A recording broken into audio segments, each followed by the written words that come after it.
comes down to computers communicating.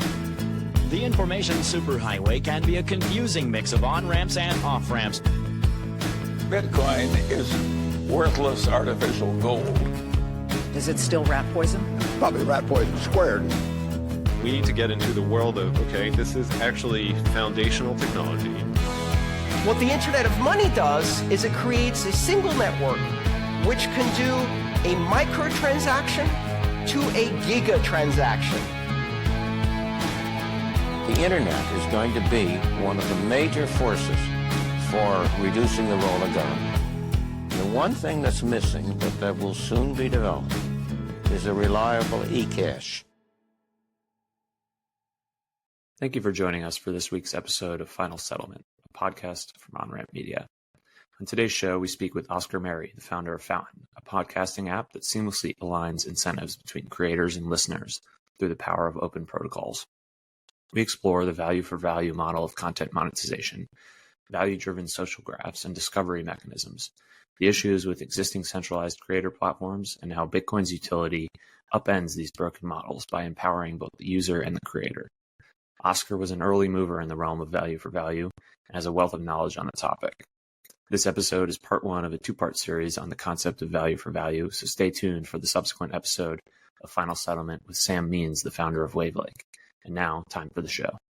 And we're live. Welcome back to Final Settlement, a podcast brought to you by Onramp Media, where we take a look at Bitcoin from a technological perspective, the protocol layer, and the ways in which Bitcoin is impacting society, and really, talking to builders and looking at ways that people are using Bitcoin to introduce new forms of utility in the real world and improve upon incumbent systems. And really excited for today's conversation with Oscar Mary, founder of Fountain. Welcome to the show, Oscar.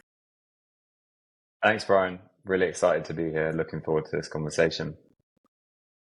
Joining us from rainy London in the late afternoon. So really appreciate it and excited to talk about what you've been working on and building with Fountain and really dive into the thesis around value for value, which I think you've done a great job of articulating over the years. And we're very early to this idea, this notion of Bitcoin being this really useful way to transmit value on the internet and streaming sats and all of that. So we'll get into the details of all that, but maybe it'd be good to sort of just learn a bit more about your background, how you even got into this space and understanding Bitcoin and how that led you to founding Fountain. Yeah, sure. Happy to give a kind of brief overview of my background. I've worked in tech pretty much my whole career, done a number of different things. And I guess the backstory to Fountain is that it's two areas of interest to me that happen to kind of cross paths. Those two areas being, number one, Bitcoin. I've been interested in Bitcoin for many, many years and was quite lucky to stumble across it quite early, but never thought that I would ever, work in Bitcoin or do anything with it other than just hold it myself as a store of value.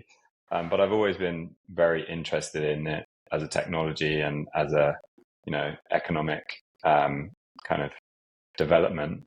And then the second area is audio. So I had a previous business that was in the audio space as well, actually working with voice technology, short form audio on some of the early voice assistant platforms like Amazon Alexa and Google Assistant.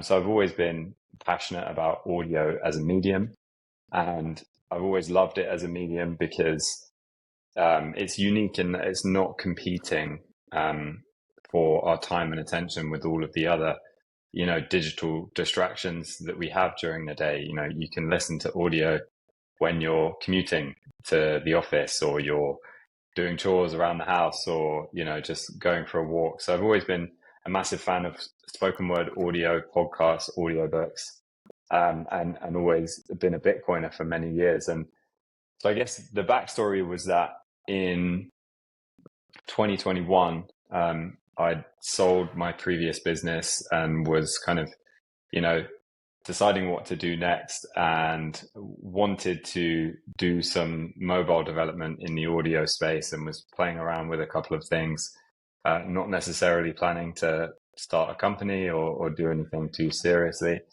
And at the time was experimenting with how can we surface the best moments from podcasts in a better way. I think one of the amazing things about podcasts as a medium is that you hear these incredible insights from the hosts and the guests that can have a profound effect on your knowledge, the way you see the world, how you think about things, your perspective.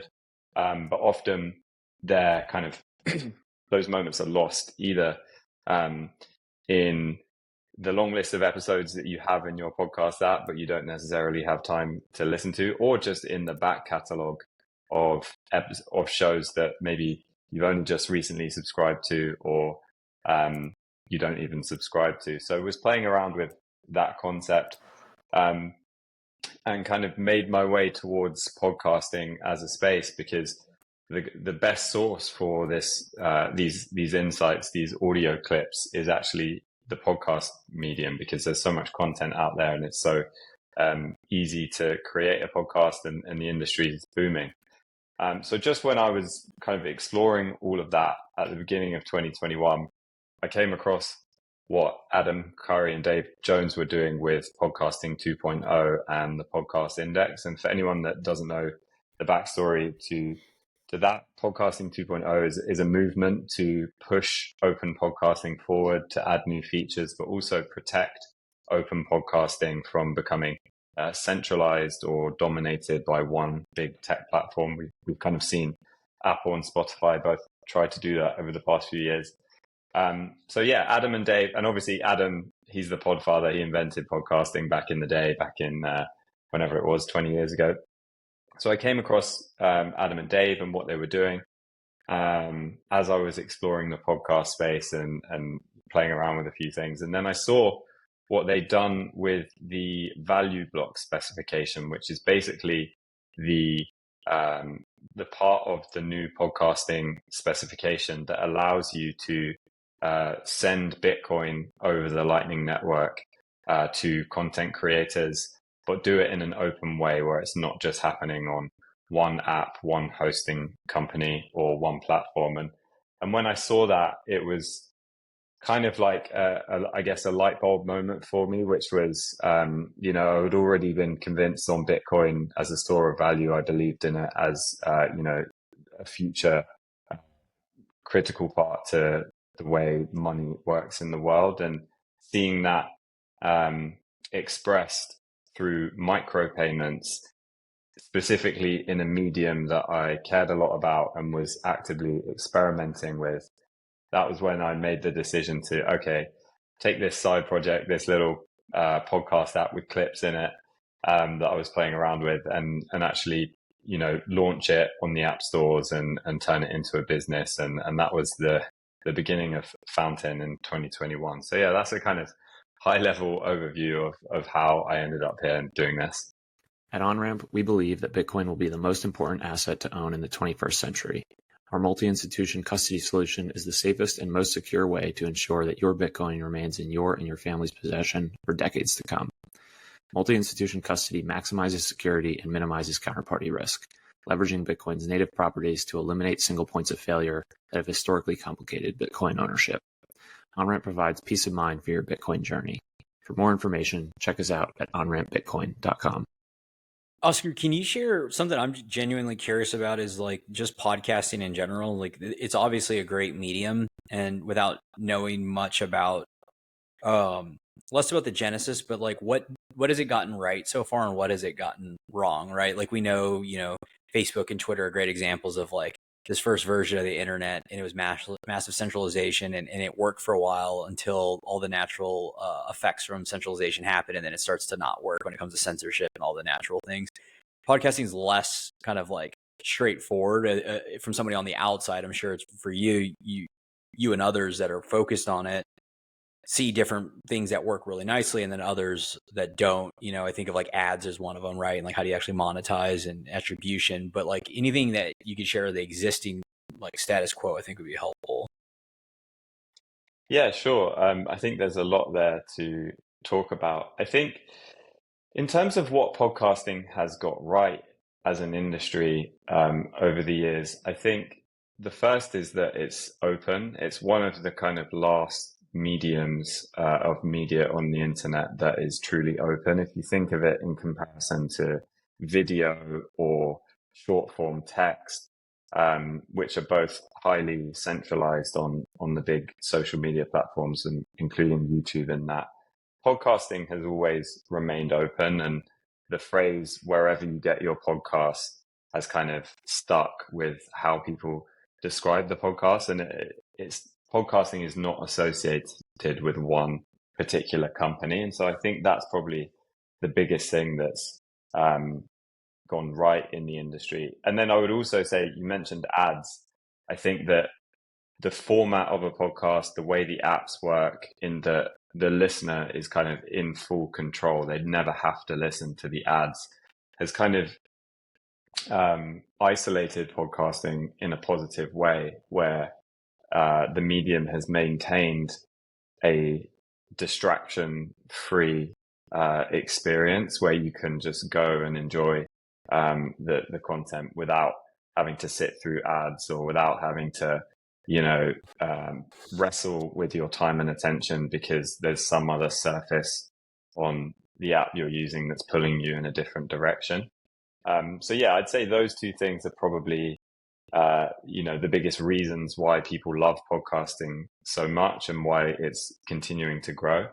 I think one area where it has fallen slightly behind is some of the social features that exist within other mediums, that they have positive effects and they also have negative effects. And I think whilst we want to be careful that we don't replicate some of the negatives that we see on other social platforms, there are incredible positives around making media consumption social.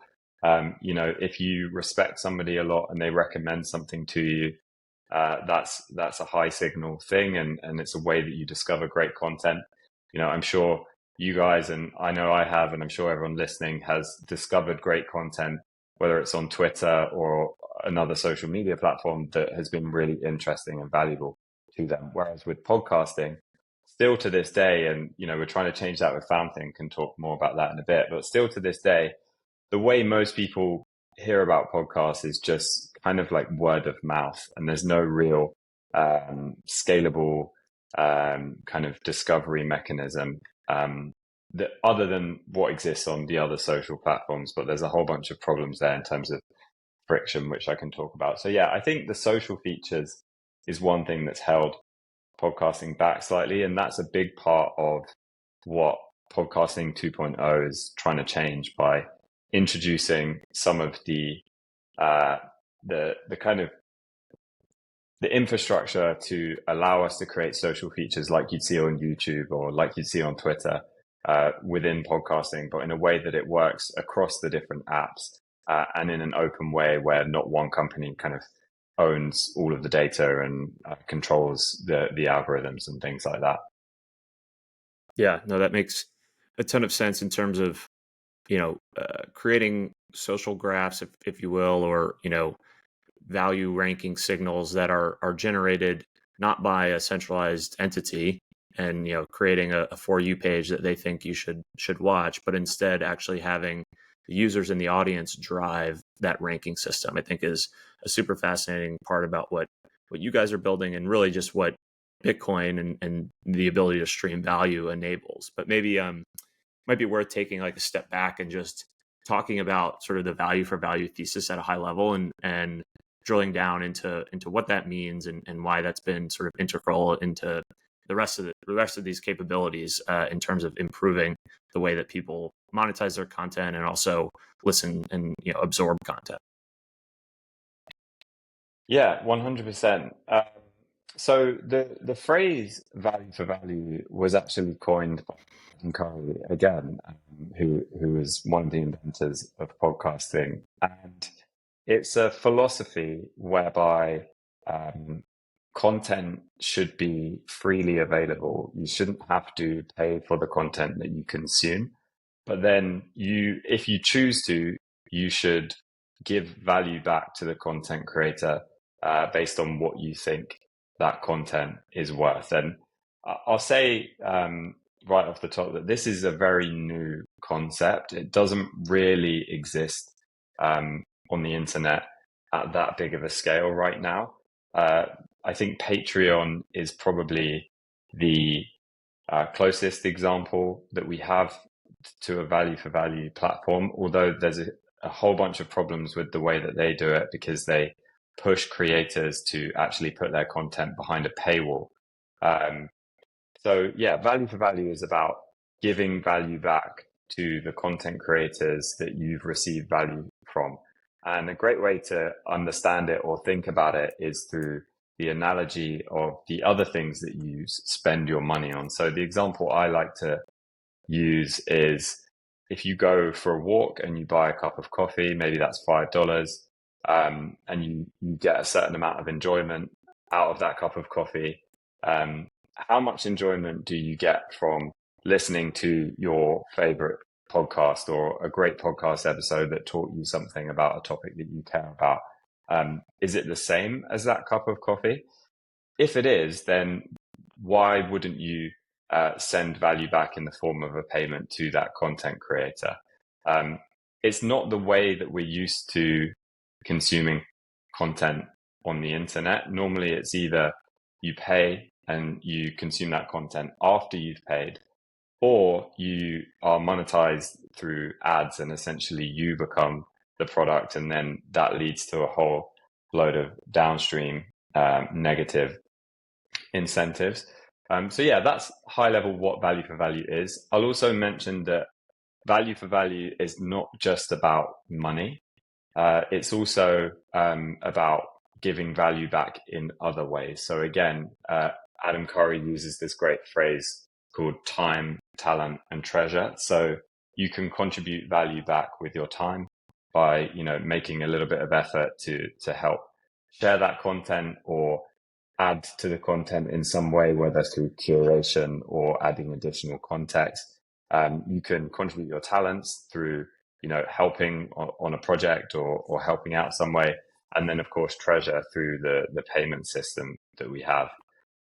So yeah, that's a high level overview of value for value. And I guess the challenge in pushing this philosophy forward is making it easy for people to actually send value back. And if you look at that, I use the example of Patreon.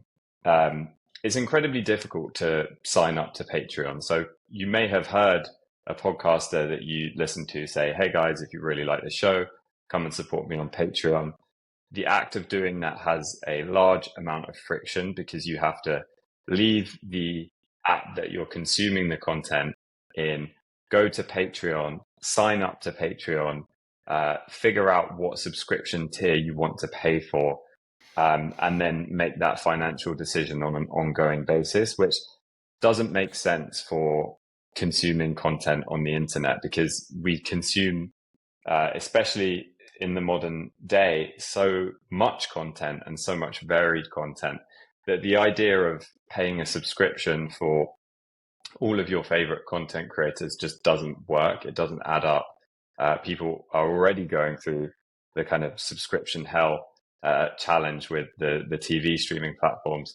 And so value for value from a product perspective, and this is what we're trying to do with Fountain, is making it as easy as possible from the moment that you receive that value and you think, wow, that was incredibly insightful, to actually send a bit of value back.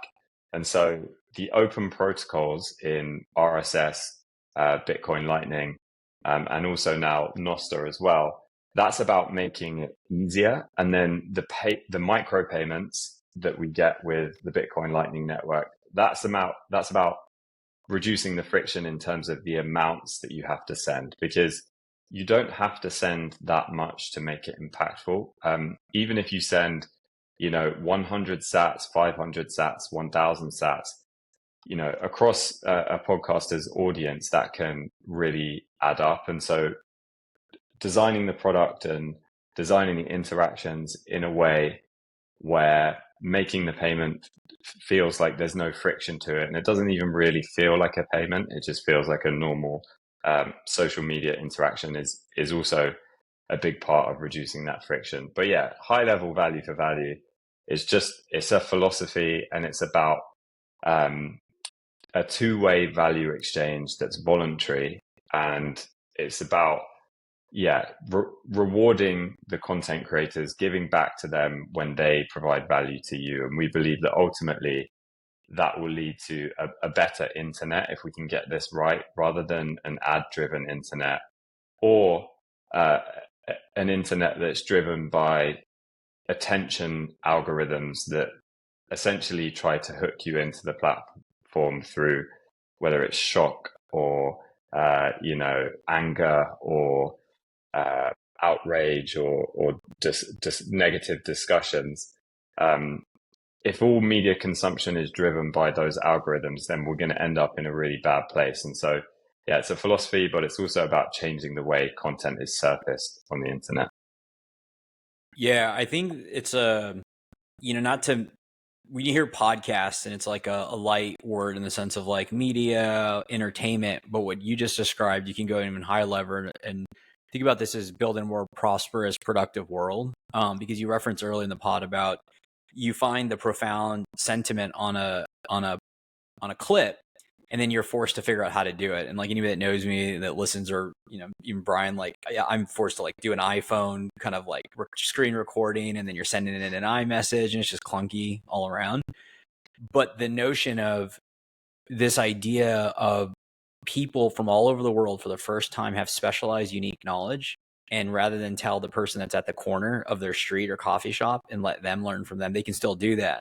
But a bunch of other people from all over the world can learn that. And the one that's most relevant, just because of listeners this pod, is like Bitcoin. Because I think about Bitcoin, like imagine Bitcoin not existing with the internet, and not from like the telecommunications protocol and transferring Bitcoin, but from the idea of the dissemination of information, like how fast it was able to happen because of podcasts.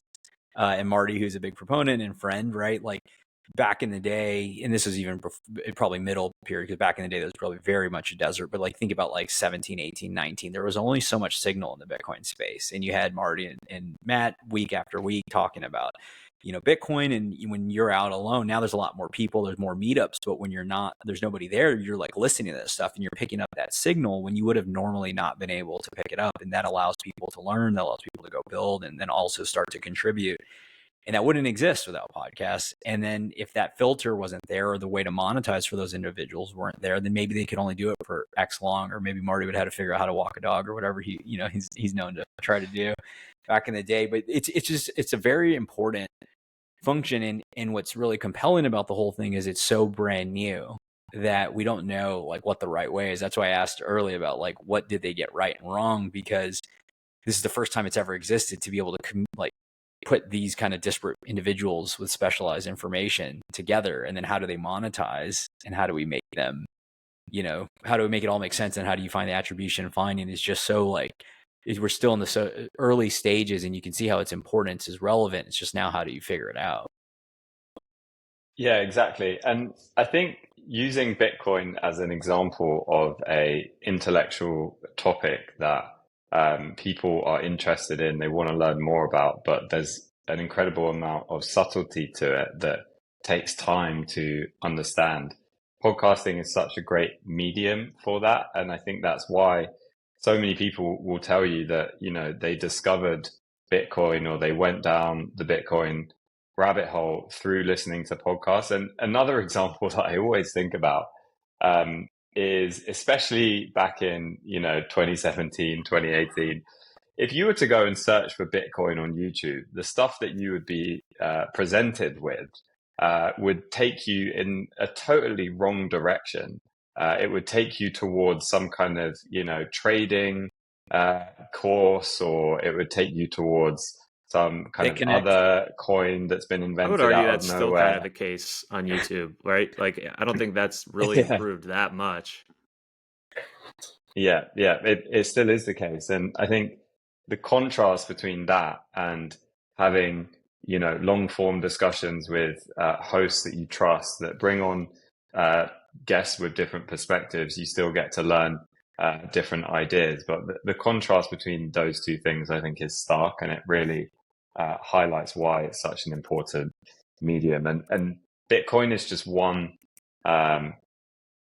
intellectual topic that is incredibly valuable to learn about. There's others like, health or, technology and other areas that are so important for, the world developing in a positive way. And I think, the medium is so good for that. But again, we need to, number one, help content creators that are thinking about things in the right way and not just thinking about, how can they grow their audience short term with the right thumbnail, with the right clickbait headline, with the right guest that's kind of the moment and, is going to generate some buzz this month, but maybe over the long term will deliver less value.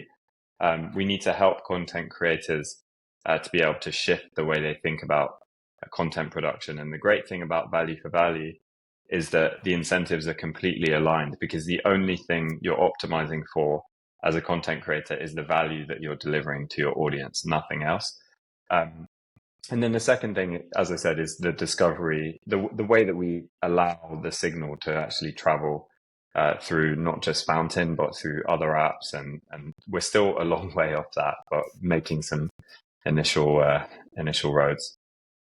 Yeah, no, absolutely. So let's talk about Fountain more specifically, and creating this sort of two-sided value marketplace. If you could speak to how you've gone about designing the app, really on both sides, so for creators and also for listeners, and those incentives you mentioned, just sort of for listeners who may not be familiar with Fountain and how it works, it would be helpful to just sort of walk through on both sides how it works for creators and listeners. Yeah, sure. So, just to start off, I guess I'll just say that Fountain is a podcast app like all of the other podcast apps. If you are coming from Spotify or Apple or Overcast or Pocket Cast, the app should feel very familiar. We've worked incredibly hard on just getting that core listening experience really good, because obviously it is the primary thing. Fountain is a tool, and the primary thing that it does is enable you to listen to podcasts. For me personally as well, I used to listen on Overcast, so I was a big fan of Overcast, and so a lot of the kind of design is influenced from that.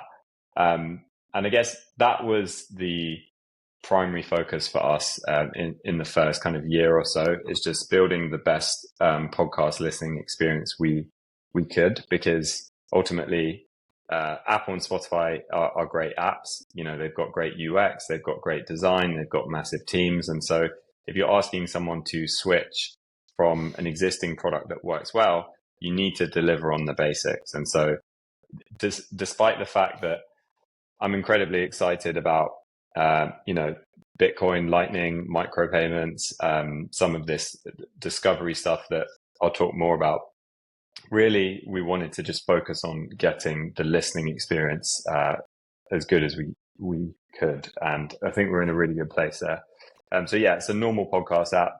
And then the key differentiator from a listener's perspective is there's two things. The first is you can support your favorite creators, your favorite podcasters, and also now musicians, as we've added music. You can do that directly from the player as you're listening. You can either send a one-off payment with a message, which is called a boost, or you can stream sats for every minute that you listen. And interestingly, the streaming sats is quite a high proportion of the payment volume that we see to creators. And so it's a very interesting kind of passive contribution mechanism that doesn't involve a subscription, doesn't involve a paywall. The second differentiator for the listener is the social features that we have. So we have a social graph in Fountain. You can follow people. So if you were to follow me and I send a payment to an episode saying this was a great episode, I learned a lot on this, you would see that in your feed on Fountain. And that's how we use the payments as a signal to drive discovery in terms of what's worth listening to. We also have charts that are based on the value rank as well. So yeah, Fountain from a listener's perspective is just like any other podcast app, but you can pay your favorite podcasts and you can follow people to see what they're finding valuable in terms of great episodes. We also have some other features like clips and playlists and stuff, but I won't go into that in too much detail. And then on the content creator side, again, everything we're doing is built upon open RSS. So the features that exist within Fountain, they exist not just within Fountain. There's other podcasting 2.0 apps that do the same thing. There's podcast hosting companies that offer, creators the ability to get set up. But obviously, when we started, there wasn't much of this going on. So we did actually decide to build tools for content creators as well. So we do actually offer podcasters a wallet where they can get set up to receive Bitcoin, to receive sats over the Lightning Network, and also give them features like analytics to see how much they're earning, which episodes are bringing in the most income. Again, that's a great signal for them to help them understand which content is my audience resonating with the most, as opposed to the traditional metrics like downloads or even on Twitter or YouTube likes, anything like that. The payment metric is a much stronger one than the like metric, because if all three of us on this call were to like a tweet on Twitter or like a YouTube video, that's a single data point, and our like signal is worth the same. Whereas one of us may have found that content profound or really, it really resonated with us. It changed the way we see the world in some way. And so with a dynamic payment signal, you can express that value and you can, propagate that signal, whether it's back to the content creator or more broadly for whatever platform is capturing that signal to surface content to other users. You can do that now that you have a dynamic value signal. So yeah, we help podcasters, we onboard them, we give them a Lightning wallet. And yeah, we've had a number of podcasters be pretty successful with that. So yeah, that's high level how it works, both from the listener side and the creator side. And I do think, long term, we want to be focused more on the listener side. We want to help podcasters where possible, but the great thing we're starting to see is more of the hosting companies are providing the tools to, connect a wallet, get set up directly as you're actually publishing the podcast. Yeah, the notion or idea of app first or podcast app is so important in the sense of I still don't think there's a perfect in the regular world podcast app. You mentioned Apple and Spotify dominate, and you said Overcast. I've used Castbox for a very long time, and because these ideas of favoriting to go back to just books or folders or playlists, all these things are still not baked in, and even Castbox recently kind of crapped the bed and they did something weird. So I've been looking for a new one. You can export, I forget what the file is called, but you can export the playlist, and I think Fountain does this now where you can absorb it and then kind of have your playlist there. But I think that's just core, right? Because that's what's the table stakes to start with, is how do you actually manage all of the content and then adding these other layers. How much have you seen as a dance between you guys providing on the Fountain side, content creators with some of the ways to how do they think about monetizing or kind of crafting the pod to map to value for value, versus some of the creators saying, hey, have you guys imported this, or have you guys thought about it? And a good example, and I don't even know if it exists yet, is the Patreon model, but based on an actual podcast. So you have a pod like this, and we go and we end, and then we say, if you want to listen to the last 45 minutes on the specific pod, here's this kind of invoice, and you can pay that. Has that come up these ideas? Because it feels like that's the natural middle ground between having to pay for a subscription on this other site versus just hitting that zap to be able to listen to the remainder of the pod.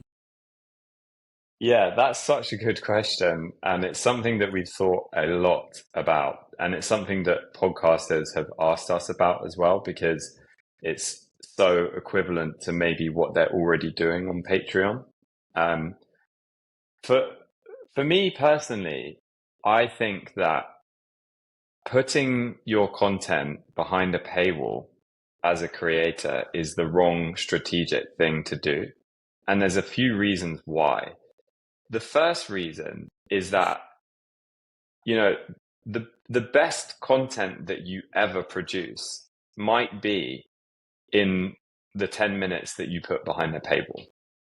And then that content is not going to reach as many people as it otherwise would have if you put it out for free. And so, you know, one thing I know for sure is content creators, the number one thing that they care about is growing their audience, because it's the most obvious metric to them. Obviously, you know, eventually we want to replace that with a value metric, but right now that's what they care about. And if you have your content behind a paywall, you're inherently limiting your reach. And I think the best example of this is Joe Rogan. So when Joe Rogan went exclusive on Spotify, his reach and his influence massively declined. He used to be, without a doubt, the biggest podcaster in the world with the biggest influence, the biggest ability to bring on high-profile guests. And when he went exclusive, because he all of a sudden limited his audience to, you know, 30% of all podcast listeners, which is what Spotify's market share roughly is, that reach, that influence, that ability to bring on important guests declined. And I think that you've seen other podcasters like the Lex Friedmans, the Andrew Hubermans kind of step into the role that Joe Rogan traditionally kind of owned. And I think you can see this as well in the fact that in his latest deal, the exclusivity clause has been removed. And I think he's recognized it. I think Spotify have also recognized it, that, you know, this wasn't really working. So for that reason, personally, for me, any feature that is tied to putting content behind a paywall is not something that we want to encourage. And also those tools already exist. You know, you can use Patreon to do that. You can use some of the other ones, I forget the names. For me, I think it's much more powerful for creators to have that content be free and open and accessible to anyone, and then have a mechanism whereby the audience that do discover it and can send value back are able to do that, and are able to do that in a way that there's no friction. No, those are really, really good points. One question I have, going back to sort of what we were talking about around discovery and social graphs, and the ability for this new model to really like break those algorithmic dynamics of existing creator platforms. Could you drill down into like what the implications of that are, and you know, highlight the issues with existing platforms in terms of dampening or you know, impacting a creator's actual ability to create what they want, in the sense that if they're just thinking about feeding the algorithm, that actually would influence the content they put out, and why this model actually improves upon that and allows people to actually just create valuable content. Yeah, I think there's a couple of quite striking examples that we see on YouTube. I think we've all had this experience where we go on YouTube and we find a video that we think is exactly what we want to watch and learn about, but that video ends up being double the time that it should be. It's filled with kind of like pre-explainers and fluff, or, you know, segments that don't need to be there. And the reason for that is because YouTube creators get paid based on watch time. If you create longer videos, then you're going to get paid more by the YouTube algorithm. So there's just a natural incentive there to create videos that are longer than they need to be.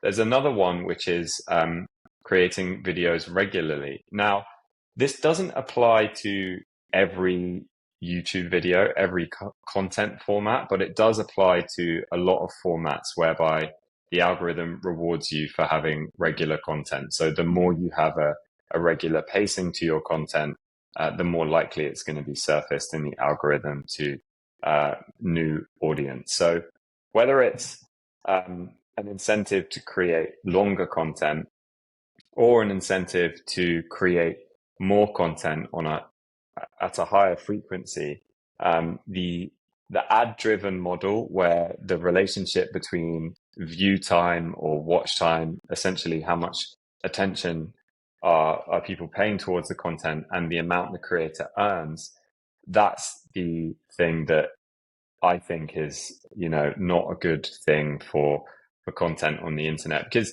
I mean, YouTube is the place that humans go to learn things today. There's nowhere else that we really go. We type stuff into Google and we type stuff into YouTube and we watch one of the videos that's presented to us.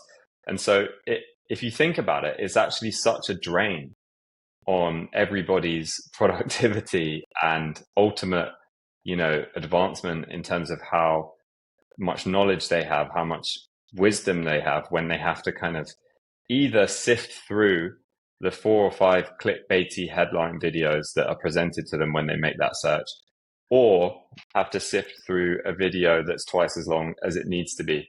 Or maybe there's a really subtle version of this where there's a content creator that actually does provide a lot of value to you week in, week out. But because of those subtle incentives around content duration or frequency, you're just kind of like putting a little bit too much time into it than you otherwise maybe would have had to. And maybe the content creator doesn't actually want to be doing that. They're just incentivized to. And I think, for me, YouTube's the biggest example where we see this every day. But I also think it exists on Twitter or X. I think we'll always call it Twitter maybe. But you see it there too with, people being driven to create long form tweets now that they've launched that feature, because that's driven up in the algorithm more, or creating threads rather than a single tweet because threads do well. And so the social media gurus, I guess, are advising content creators to do that.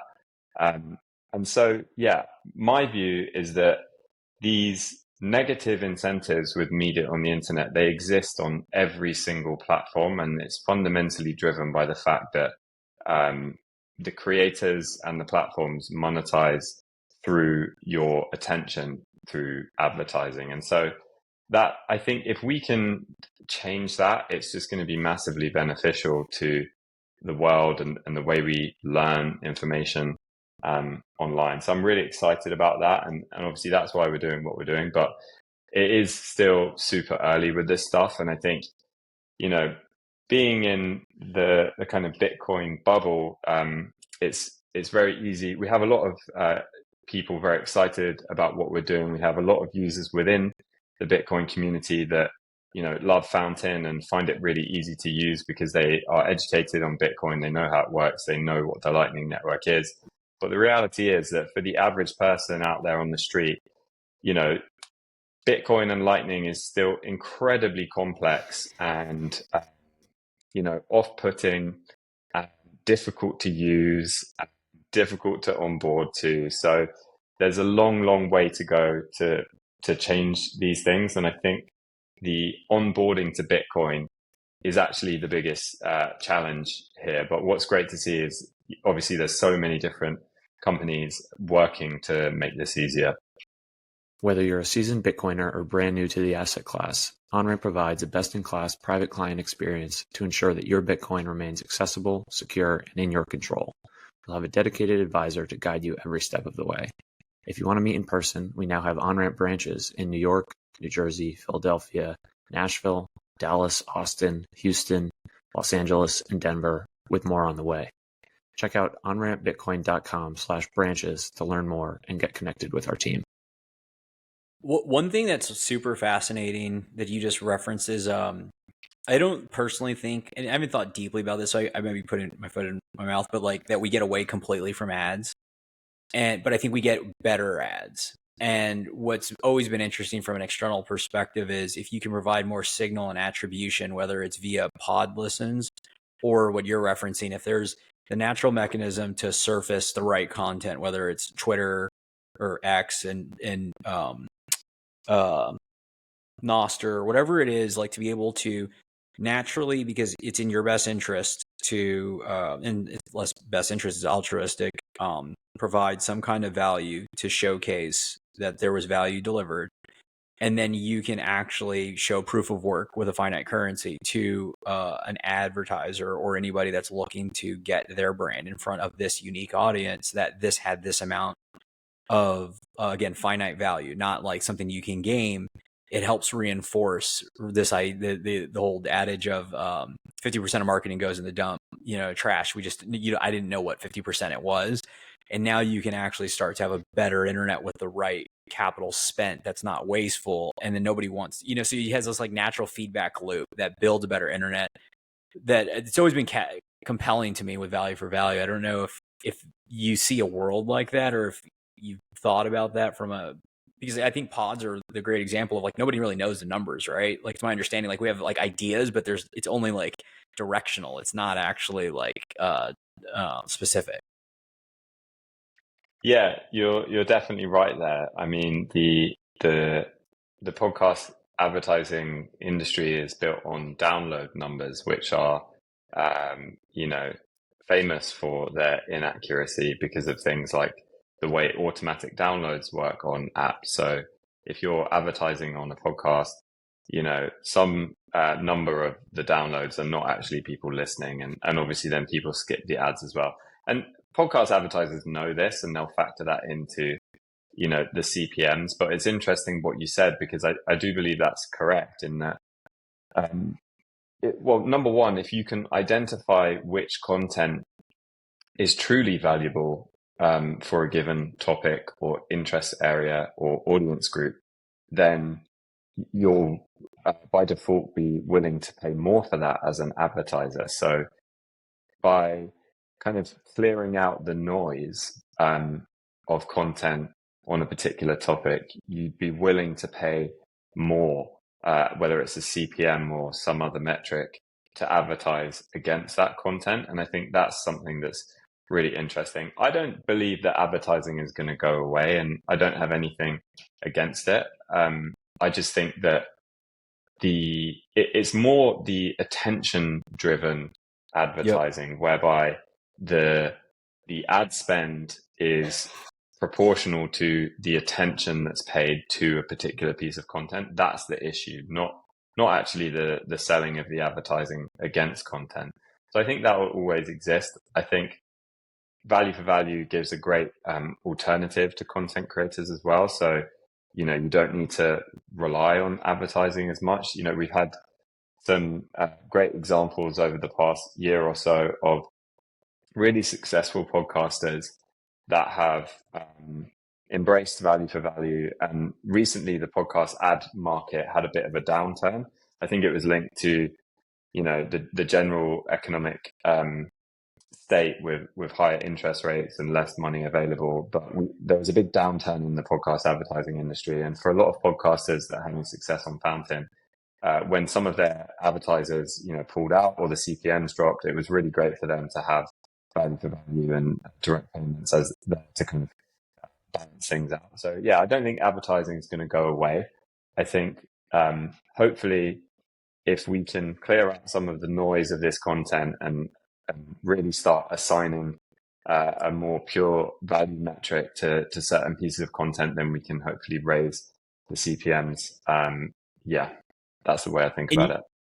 I think you worked through the last part that I wasn't able to articulate, was it's self propelling, or like the flywheel begins, because if like you referenced the YouTube idea, and the incentive model isn't to produce the best content, but that's the goal, right? Is like produce the best content. So if you produce the best content, that means you get the most zaps or the most value. And if you get the most value, then the advertiser naturally wants to put its ad there. But the way you consistently get better value or more value is producing that high level. So you have to showcase like signal in your advertising. It cannot be like garbage, right? Because then you just like basically go the opposite way. So it's the right like incentives all the way down. And this doesn't even have to be podcasting. This can be almost anything, right? If you can attribute value that somebody's giving, and then you can recognize that the value was given, that by definition means that somebody liked it or found it valuable. You can produce the advertisement there. And then that person, if they want to continue that, has to be very heavy. They can't basically put some crazy pod or like advertisement about something insane, because they would go the opposite way and they would be basically doing what Joe Rogan did on a different scale. But it's an interesting like mental model to work through on like the incentives, and the internet has basically been the opposite in that like it's incentivized the wrong like content creation in certain respects to monetize via clicks and eyeballs. Anyway, it's just I'm just working through and like how that actually, you know, infusing finite scarcity or value can really fix a lot of things. Yeah, it exactly. improves the incentives for sure. One question I had for you, Oscar, is, you know, this is something I think for us, like being in the Bitcoin bubble, as you referenced, like this makes a ton of sense, right? We're improving the incentive model of content creation and content monetization using this finite scarce asset. And I think, you know, when I've talked to my normie friends and other folks about this, it is still such a very, you know, novel concept and not something they're familiar with. Like, I'm going to pay per minute, or, you know, pay with a comment. Like it's very the response I've gotten is, well, I get my content for free, which like we know isn't actually true, but that's how they think about it in their mind. And then their response is, well, why would I pay X amount of sats for, you know, this content creator? So how do we in your mind like cross that chasm of getting the average person who's not a Bitcoiner, who doesn't see the vision of this model, to recognize that this is just a better format for ingesting content? Yeah, that is the number one question. That's what we need to answer. I think there's 3 categories where we need to drastically improve from where we are today. The first is what I mentioned around onboarding to Bitcoin. Where we need to get to is a random person downloads an app like Fountain. They've never purchased Bitcoin before. They don't own any Bitcoin. They don't know what Bitcoin is. They need to be able to either buy Bitcoin or send a payment that interacts with the Bitcoin rails without any KYC and without any friction. It needs to be the same level of friction as something like Apple Pay. Now, that is a real challenge, especially with, you know, the regulatory requirements around custody and things like that, and also on the other side, the kind of current state and complexity of the non-custodial options. But that is absolutely critical. I do think we'll get there. It's kind of, in a sense, out of our hands as Fountain, because we don't, you know, we use Zebedee to power all of our payments infrastructure. They're great, but obviously they're the ones that have the licenses to do these things. I think we will get there. There's other companies, whether it's Strike or Cash App, or some of the other companies as well, that are kind of pushing this forward. But that is an absolutely critical piece, is enabling that seamless onboarding to Bitcoin and onboarding to the product. Like, one of the things we see is the retention in Fountain for people that send a payment to a podcaster is incredible. It's really, really high. It's like one of the highest that you'll see out there in mobile apps. And so all we need to do is enable people to get over that first hurdle of sending the first payment. That's the first category. The second is around what you touched on in terms of people's existing expectations for how they consume content and how they interact with content. And I think you're right. People don't think about consuming content for free and then paying afterwards. That doesn't exist anywhere else. It's a brand new concept. It's value for value. What's that? we need to do a much better job of explaining that. And I actually think the way to explain that is not through language or words. It's actually by showing people how other people are doing it. We've started to do this in Fountain, and some of the features we have around this are working quite well. But essentially, it's social proof. It's showing you that, okay, somebody I already follow or somebody I already know has actually sent a large payment to this show or this episode or this artist or this song, surfacing that right in the app. Or it could be someone that you don't follow, someone that you don't know, and you see, okay, wow, the episode that I listened to last week that I found really interesting, wow, someone just sent 100,000 sats to that episode. And yeah, actually, it was worth something. It was interesting. Maybe I'll think about doing that. We started working on some of these features, but I think there's so much more that we can do in terms of making it feel normal to send money back to content creators. And again, I think one of the beauties of working with Bitcoin and Lightning is that it's not just Fountain doing this. We've got all of the developments happening on Nostr as well. There's great experimentation going on there as well, because they've got the exact same problem, which is how do you normalize sending micropayments? How do you normalize the jump between consuming content, recognizing the value, and then making a quick payment, even if it's a very small amount, and then showing the social proof to kind of reinforce that cycle. That's the second category, which is on the product side, and it's something that we're continually trying to push forward. And then the third category is around the educating content creators and working with them to develop the ask. So one of the big things with value for value is that if you don't ask as a content creator, people aren't going to send you value. Maybe they'll send you a bit, but really to get the thing going, you need to ask people to send you value back. And a lot of content creators don't like doing that. They either feel some kind of hesitancy to ask their audience for money, or some content creators feel like they're already monetizing their audience because of the advertising system. They think to themselves, well, my audience already listen to ads, so why would I ask them to send me money on top of that, because I'm already essentially monetizing them.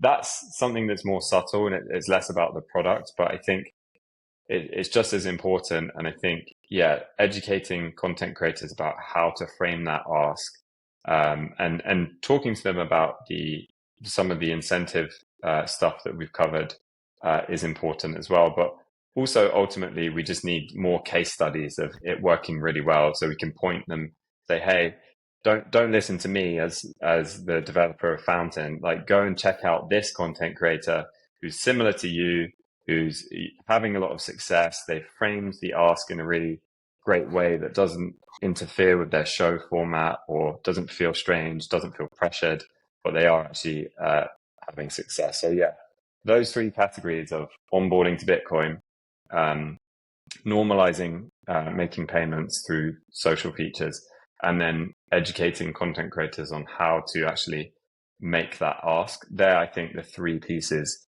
that we need to get right if we're going to make this go mainstream. But as I said, I'm optimistic because, well, we're all optimistic about Bitcoin's future development, and I think we can see where that's going. And on the product side, it's not just Fountain, it's not just podcasting. I believe this will happen in every medium on the internet. It's just a matter of time, and we can all learn from each other in terms of experimentation.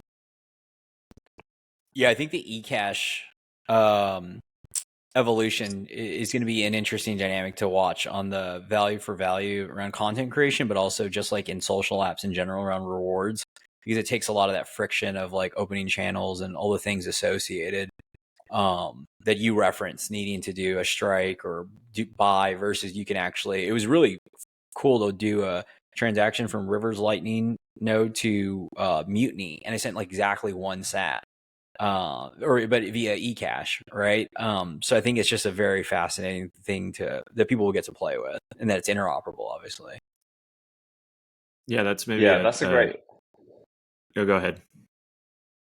Yeah, no, I was just going to say that's a great example of, with the eCash, you get offline receive as well. Whereas right now, that's one issue with non-custodial Lightning is you don't get offline receive. So for podcasters, that's another barrier for them kind of, running their own, having a non-custodial setup.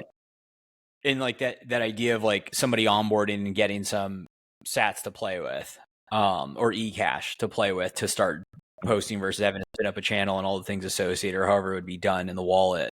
And also from the it's obviously not a good landscape to be, running custodial Lightning wallets as well. So I'm curious, you mentioned Nostr a few times. What's looking ahead to, quote unquote, the roadmap for Fountain and, what you have on the plans for the horizon? Are there different ways you can integrate into Nostr and leverage some of the discoverability features there?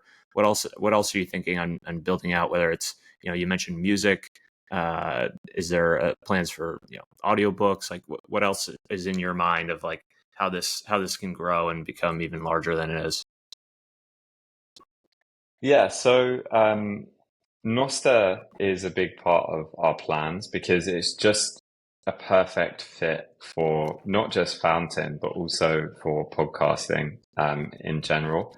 When we first launched the social features in Fountain, Nostr didn't exist. And so we had to build our own social graph into Fountain, which was an incredible amount of work and also adds an incredible amount of friction to the onboarding because you need to build up that follower graph from scratch. When you first download the app and sign in, you don't have any followers. And we can do things like connect your Twitter and stuff, but obviously that costs a lot of money from the Twitter API. So Nostr is amazing. And we're actually in the process of switching out the social graph from the one that exists today in Fountain to Nostr, so that when you download the app, you can just, log in with Nostr and all of your followers will be there. The other thing that's really, really cool about Nostr is the interoperability between the social activity as we present it in Fountain and that same activity surfaced in the main Nostr client feeds, like whether it's Primal or Damus or Amethyst. This is brand new. This doesn't exist on the internet today, which is, when I watch a YouTube video, the comments underneath the YouTube video are just from random people that I don't follow. And that's because YouTube has no view into my Twitter social graph or any of the other social graphs that I actively participate in.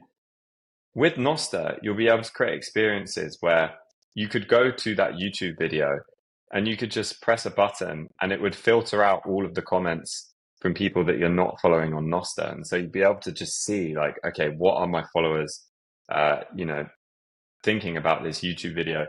And also the comments on that piece of content don't even have to originate on the piece of content. Like if you shared, whether it's a podcast link or a YouTube video link on Twitter, that can be pulled back in and surfaced underneath the content as a comment. So there's interoperability in a way that doesn't really exist on the internet right now, which I'm personally really, really excited about. Another way you can think about this is, if you go to someone's profile on Nostr, you'll see their feed in reverse chronological order and you can scroll back through their recent activity. But what if you could just go to their profile and filter on, YouTube videos or filter on podcast episodes and just figure out, okay, in the last year, which podcast episodes has this person shared on social media? And that's something that we can just pull directly into Fountain with your existing follower graph and just surface that in various different ways within the app. So that capability of an open social graph and also the ability to design formats and extend the specification to do these cool interoperable product features is why I'm so excited about Nostr and why we're integrating it. That should hopefully be live in the next month or so. So yeah, we're really excited about Nostr. And then I also think just for podcasting as an industry as well, it's a great fit because, again, podcasting doesn't have any of the social features that platforms like YouTube or Twitter have. It's highly fragmented. No one app has more than a 30% market share. So this concept of cross-app comments, the ability for podcast comments to travel between apps and travel between hosting companies, Nostr is the perfect protocol to do that. And so I'm hoping that what we're building on top of Nostr into Fountain, we can actually push out into the wider podcasting industry and kind of get Nostr adopted as the social layer for podcasting. So yeah, really, really excited about that. And yeah, a bit frustrated that we didn't have it when we launched because we're having to kind of like migrate our social graph, which is a bit of a pain, but we're getting there slowly. The other one that's super fascinating, I heard, and it's kind of merging a couple ideas, is I heard you speak on another pod about the idea of like live streaming the pod, but like being able to like, because there's this thing happening right now where I think most are used to the format of one-on-one or maybe two-on-one. And so you see like All In has been very popular with 4 guests. The Last Trade has 3 with a 4th guest. Max and DK, who've both been on this pod, they've started something called Walking and taught like podcasting. Like there's these ideas of playing with the medium and this idea of like recording the pod and letting people participate in the app if they're there, because that's the native experience. So if it's live. But as you were saying, you know, filtering, I was thinking like, well, what if it was only a subset of your listeners that could participate while you're recording? So it's not live to everybody. It's only live to your highest, or you can select the highest signal. So let's say maybe it was like, you know, they're the highest signal, but like, let's say there was 5 to 10 people, NVK, Marty, a couple people that could naturally comment if they wanted to listen in real time and interact in this episode. So it would surface in their comment versus having a bunch of people that would naturally fall on a YouTube channel that you have to sift through. That starts to make a more dynamic conversation and interesting like experience because you're letting listeners lead and they have you just are able to filter and curate the dynamic of external people coming in versus it being just open to anybody. Seems kind of fascinating.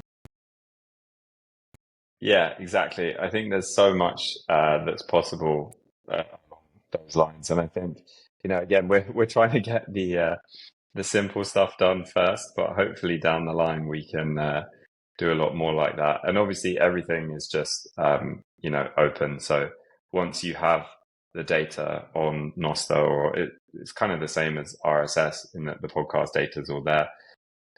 You can do anything you want with it as a developer. So yeah, I'm sure there'll be a lot more like that coming down the line. Awesome. Well, this has been a fascinating conversation. I'm glad we could sort of walk through the intricacies and the details around value for value model and what you guys are building at Fountain, because I think this is really, you know, a concept, an idea that's, you know, we've talked about a lot over the past 6 to 9 months around the goal of this podcast, even to really bring to light these other forms of utility of Bitcoin and outside of, you know, just digital gold, store of value. Like this technology is enabling things that, you know, as we've talked throughout this episode about, like, are just not possible in the incumbent world, in the incumbent system. So super fascinating discussion, Oscar. I want to thank you again for coming on and talking through these ideas. Where can people learn more about Fountain and start using it, start sending boosts? Yeah, well, thanks so much for having me on, guys. Really enjoyed the conversation. And yeah, if anyone wants to find out more about Fountain, you can go to fountain.fm. The app's available on iOS and Android. You can import your podcast really easily from Apple and Spotify. So yeah, give the app a try. And if you have any feedback, feel free to DM me on either Nostr or Twitter. I'm happy to, you know, build what you want to make it the best experience possible. Awesome. Well, thanks, Oscar. Yeah, thanks for coming on. And we'll hopefully have you on again soon, maybe when after the Nostr integration rolls out, we can talk through how that's progressing. Because that last part you were talking through was fascinating to me. I think more and more people are realizing, like, yeah, let's integrate whatever we're doing with Nostr. These are all open protocols. They're all interoperable. Like, it's really fascinating to see. Amazing. Well, yeah, All right. Thanks for having me on, guys. Thanks for listening to this week's episode of the show. If you found the information valuable, please share the episode with a friend or leave a rating on your favorite podcast app. All the links we discussed in today's show will be in the show notes inside your podcast app. Before we finish, a quick reminder that Onramp Media is for informational and entertainment purposes only, and nothing should be construed as investment or legal advice.